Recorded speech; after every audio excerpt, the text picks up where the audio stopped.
sparingly, he actually loses what he has.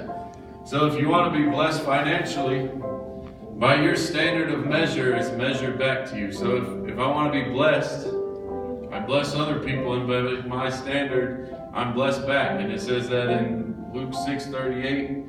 I like reading it because he says a lot of stuff here, but he says, "Give and it will be given to you, good measure, pressed down, shaken together, and running over will be put into your bosom. For with the same measure that you use, it will be measured back to you." Anybody remember the story about the 10 talents? You got the guy with the 10 talents, the 5 talents, this 1 talent. And it says the guys with 10 talents or 5 talents went and made 5 more. The guy with the 5 talents went and made basically double what he had. And the guy with 1 took what he had and buried it and didn't do anything with it. And it said that even what he had was taken away from him. And it's the same. It's by our standard of measure. He said, "Well, God, I thought you were a just man, and I thought, I would just keep it and then I would give it back to you."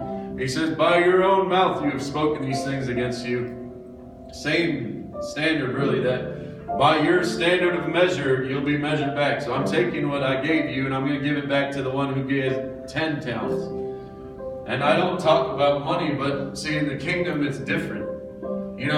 I don't try to store up treasure for myself where moth and rust and all these things come to destroy. I store up treasure in heaven.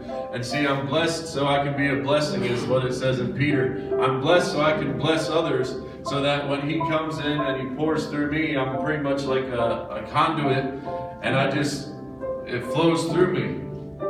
It flows through you. It flows through. If you want to be blessed financially or spiritually or whatever, give what you have and you'll be given more.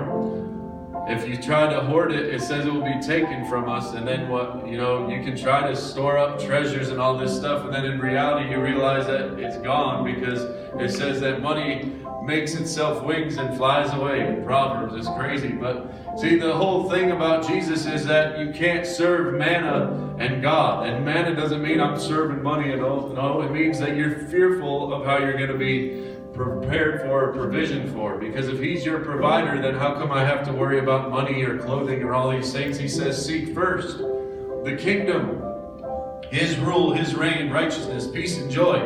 And all these things that we worry about, food and clothing and money and all this stuff, will be provided for you in abundance, because he's the great provider. That's his name, Jehovah Jireh, I think is God, my provider. It's his name. It's like he has so many names: provider, sanctifier, which means making you holy, making you, working out your salvation, your holiness, your righteousness. It has everything to do with what he's done and not what we've done. If I try to work out this thing in my flesh, I realize one thing, that I can't do it, and then condemnation